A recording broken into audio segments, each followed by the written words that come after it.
I'll see you guys in the dark.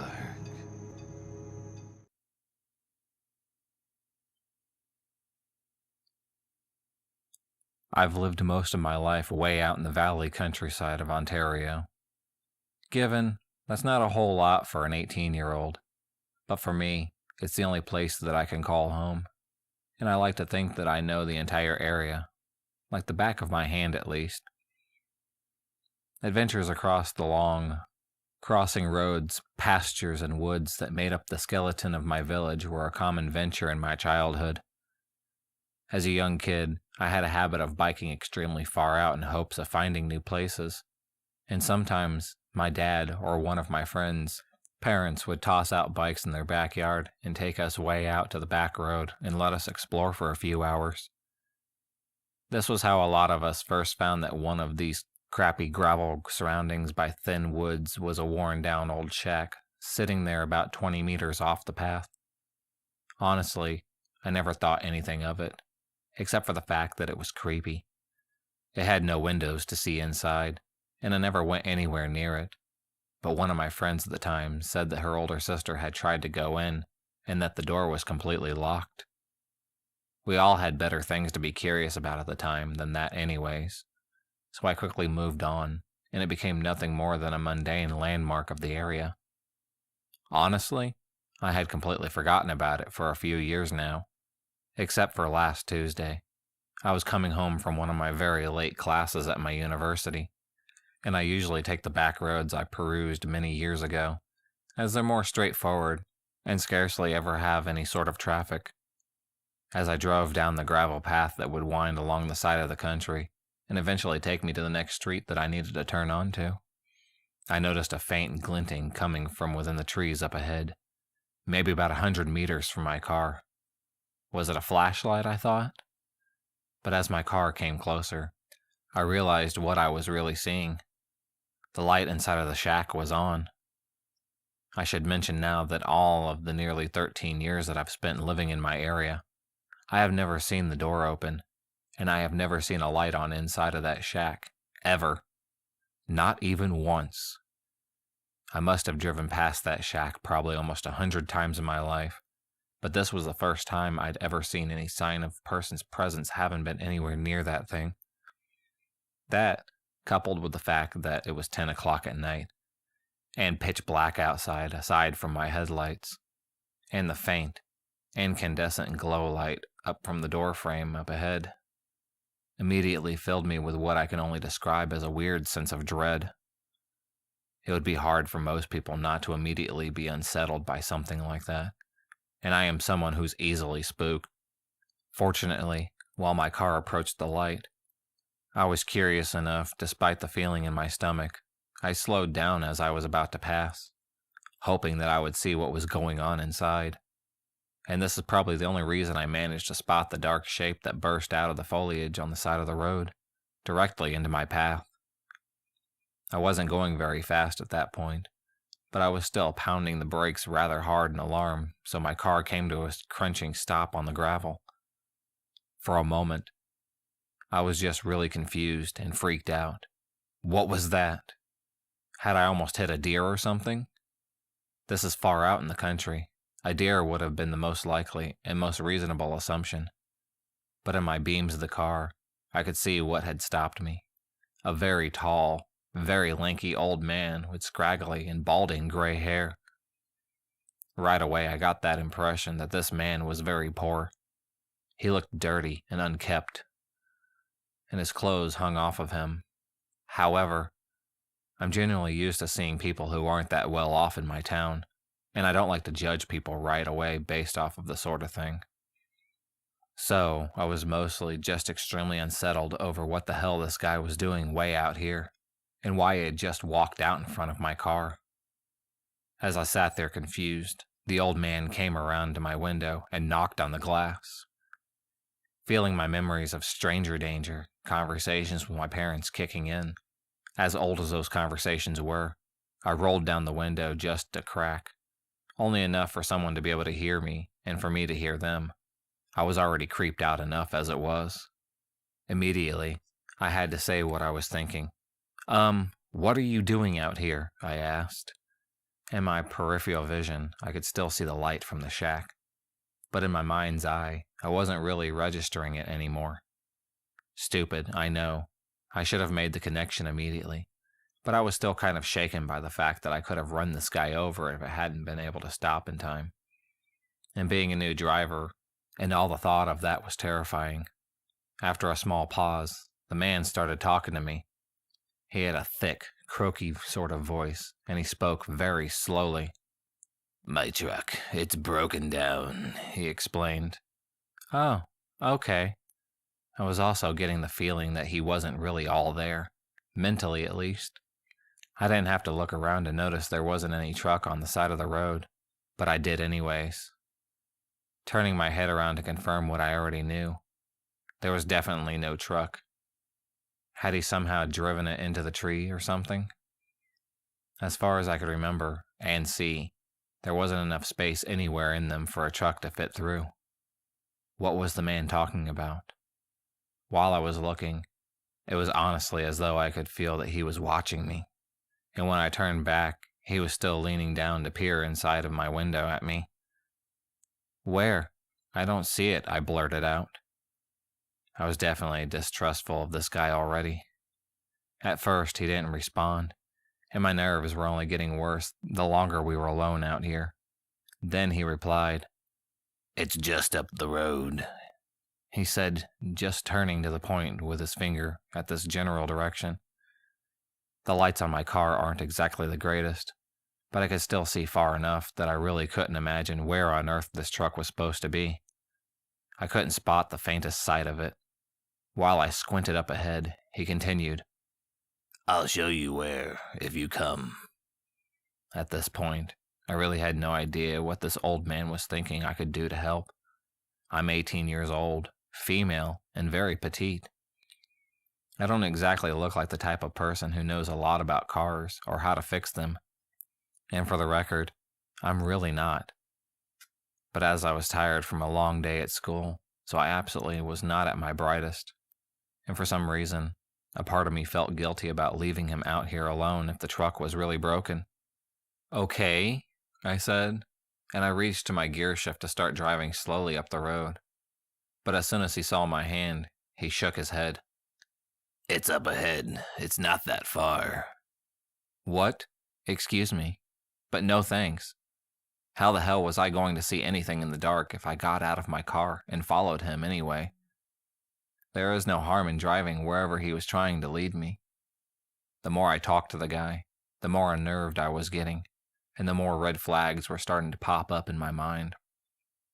I couldn't see a car anywhere, and this total stranger wanted me to get out of mine and follow him into the dark on this creepy road in the middle of nowhere. I will admit, I am a bit of a naive person, but I am definitely not that stupid. So, no. I'd rather drive to it, I responded. This situation really wasn't making any sense to me. I could see his brow furrow, and he looked kind of agitated. He insisted, "Your car won't fit in there anyways." So, did his truck crash then? Why the trees? If we were going up the road. I remember what I'd just been thinking a minute earlier about there not being enough space, and I asked him, "Then how did yours get in the trees?" The logical explanation would have been that his truck had swerved off the road.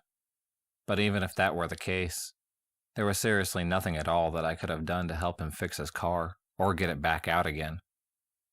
It genuinely made no sense at all to be asking me to come and help him, and the entire situation was beginning to make me very scared. There was a lengthy enough pause between my question and him speaking up that I was beginning to think he didn't hear me or something, so I asked again. Still no immediate answer. When he finally did reply, he was staring at me directly in the eyes. I think I'm going to have nightmares about it for a long time. It was so sudden, and the way he said it was just so unbelievably creepy. "You don't look old enough to drive." I hear comments like this a lot, since I do look very young because of my size. Normally someone would say this with a smile, or something to signify that this is in fact meant to be taken as a joke. but the guy's face didn't change even slightly. He just kept staring at me with a completely cold expression. The sheer inappropriateness of such a remark in that kind of situation immediately made my heart race, and all I could think of was, holy crap, what did this guy want with me? What I wanted to say next was, who the hell are you? But instead, I anxiously fumbled for my phone in my pocket, babbling in a way that probably made it really obvious I was completely freaked out of my mind. Okay. I can just call someone to help you out. There's not really anything that I can do. As I said that, it occurred to me to wonder, what did this old guy not have a cell phone of his own? I know every older person has one, even if they're becoming much more common. But seriously. And then I also remembered, with a sudden streak of massive fear, the shack with the light on. I could still see the light coming from it just up ahead in the trees, and my dumb brain finally put two and two together. The old man hadn't even mentioned it at all.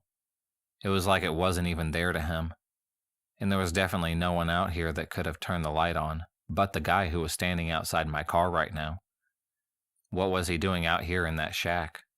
Then, which had been locked for all these years by someone I never knew.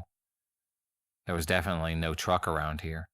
He wanted me out of my car for another reason. I think maybe the old man must have seen my face, that I was scared out of my wits, and about to book it out of there. Instead of any words, without warning, his face contorted with rage, and he swung his fist, pounding it against my window with enough strength to make it shudder. His eyes were wide, and he looked furious and completely freaking insane. Even though I was panicking more than I had ever done in my life, and I was sure he was about to smash the window in if he tried again. I screamed, threw my phone onto the floor, switched gears, and slammed my foot down on the gas pedal. I hurtled down the road, and when I glanced into my rearview mirror, I saw his dark shape turn from standing in the road, and I watched as he turned, and he walked off the road, directly back towards the light of the shack. I didn't slow down at all until I was nearly home, and absolutely sure that there was no one that could have been following me. When I got home that night, I spent a long time crying about what had happened with my mom, and though I don't think she believed all of what I told her, she called up everyone she knew to ask if anyone knew the old man, or if they knew who owned the shack. In a town like ours, just about everyone knows each other, and no one had any clue who he was. One of our family friends even swore that he was sure that it had been abandoned for at least 4 years now. And since most people don't usually take that road, no one said that they've ever seen a light on or the door open but me. I've been taking a different route from home to school ever since, and I really don't think I ever want to head back down that road. Creepy guy in the shack, please, let's not meet again.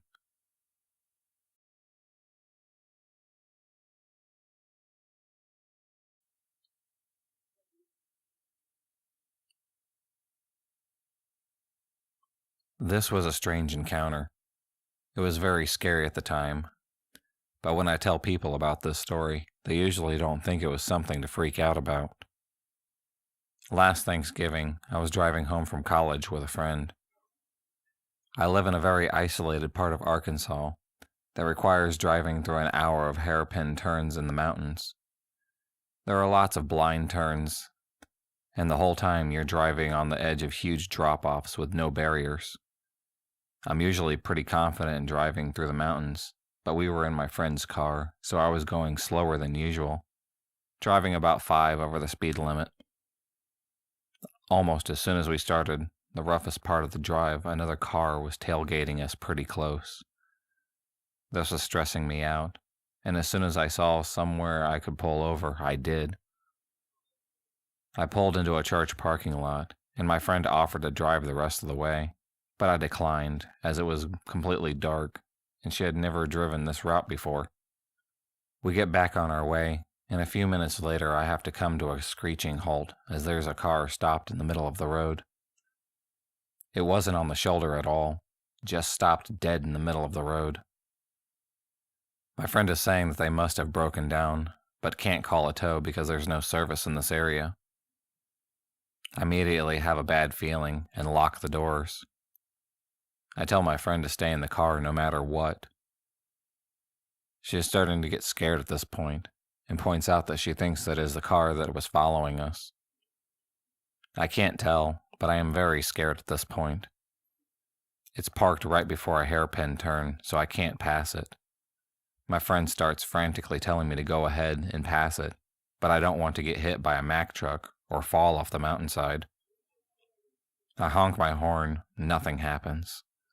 No chance of calling for help as there is no cell service out here. We wait there for a while doing nothing. My friend is crying and freaking out, but I'm too scared to try and pass them. I honk a couple of times, and eventually a guy gets out of the car, comes around back, and leans against his car just staring at us. My friend is freaking out even more, and I'm just frozen. I tell her not to make eye contact. I'm ready to floor it if he does something, but he just stands there and stares. He's not checking his car or anything. I try to stay calm and pray that another car will come along very soon. This goes on for what seems like forever, but probably about 15 or so minutes. He's just casually leaning up against his car looking at us. Eventually, we see car lights in our rearview mirror, and then the guy jogs to his door and then gets back into his car.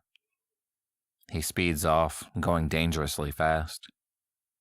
So there was nothing wrong with his car. I start driving, not wanting to cause a wreck.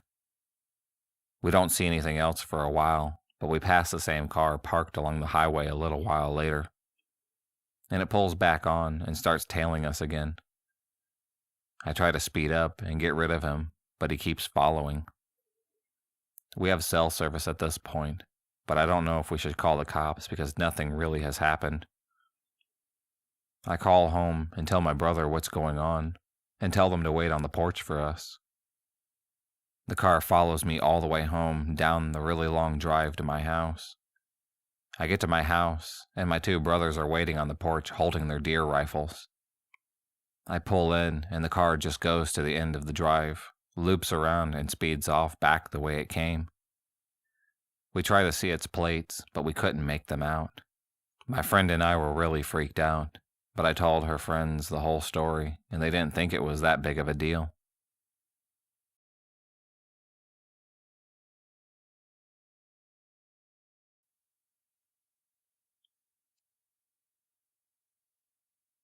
This happened about 3 years ago when I was a senior in high school. My now ex-boyfriend and I were in the car. We went to meet another couple at the movies after a basketball game just to kill some time. We were all bored, and none of us wanted to go home.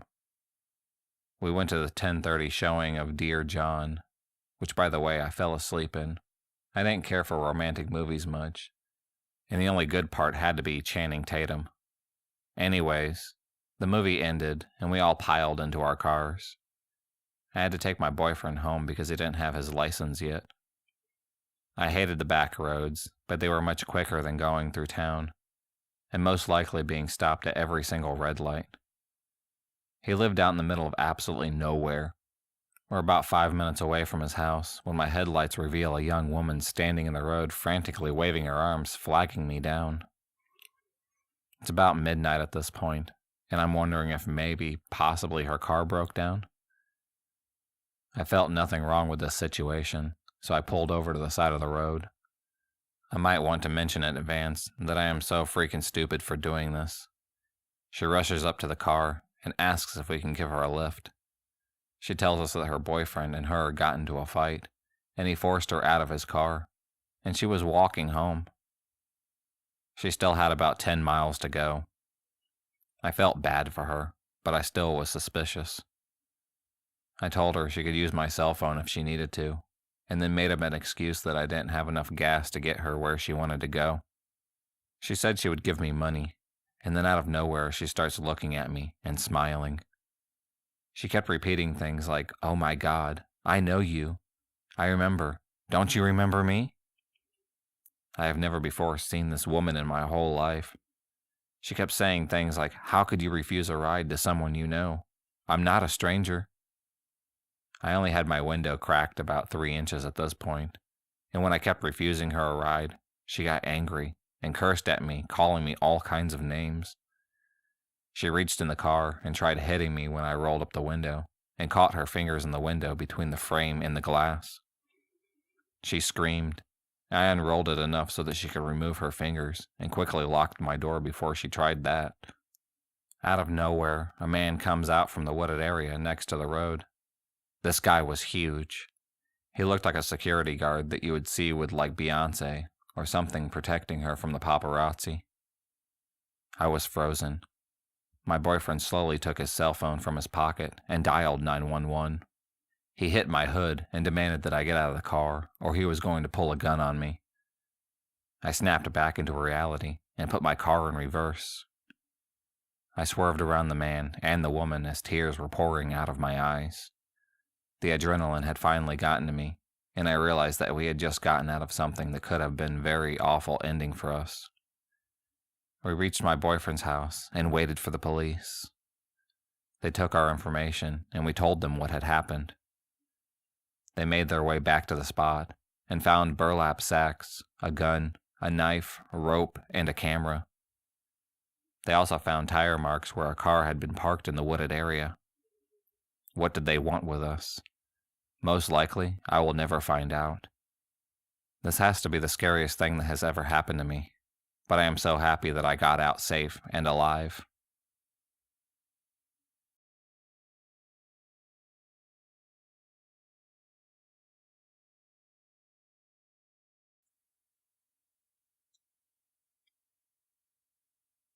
I was walking home at 1 a.m. on a Sunday morning. It was a transition between autumn and winter. Cold, but no snow or rain. Just cold and overcast. This night it had gotten cold to the point where it was foggy as well. All was silent, and for whatever reason, there wasn't any cars around. The street lights were very dim as well. I had 2 paths to get me home. The route with street lights that feels a bit safer, but it was really long, or the back road that doesn't have any lights, but it only takes about 5 minutes walking versus 15 to 20. Me being my lazy self, I decided on the latter of the two, the unlit route. About halfway through, I hear footsteps behind me, a fair distance away, but loud enough to hear nonetheless. I decide to look back, but see nobody behind me due to the fog. I decided to wait, and saw a dark silhouette of a woman walking. She seemed young from what I could see. I'd say she was about mid-20s. I thought nothing of her and turned back and moved on. Suddenly I hear her footsteps speed up. Becoming slightly paranoid, I increase my walking speed a bit. She continues to walk even faster.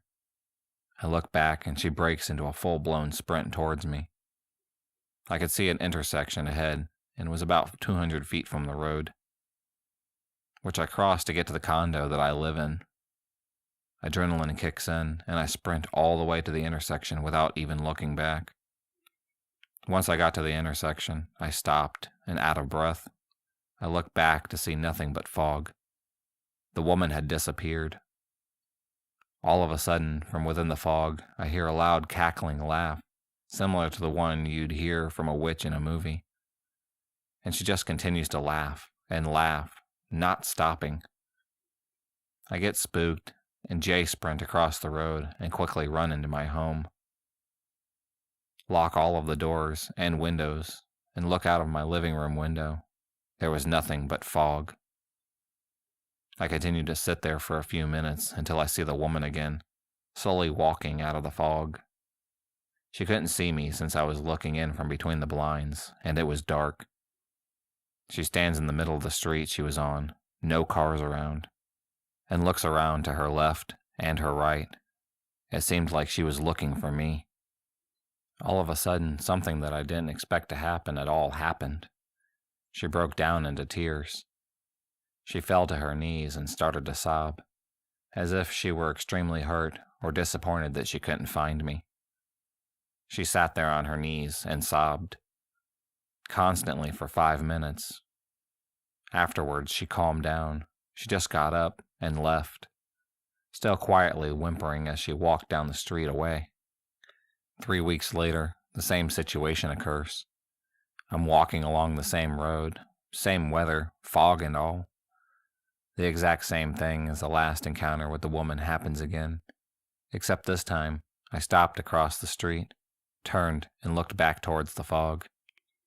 Soon enough, she walked out and stared at me from across the road. After about 2 minutes of us just looking at each other, she just turns around and walks back into the fog. I turn away and quickly go home. I look out the window again to see if she's there anymore, but she wasn't. I heard the same horrible sobbing a few seconds after, though, from within the fog. It spooked me, because the crying wasn't just a bit of emotional hurt. It sounded as if she were crying over something majorly painful in her life both times. Like a murdered husband, or if her house had burned to the ground. It sounded as if her life were ruined both times. It's been almost a year since both these occurred, and I haven't walked down the same road in the dark again for fear of seeing her. But the question still sits in the back of my head. Who was she, and why was she doing this? What was she crying over?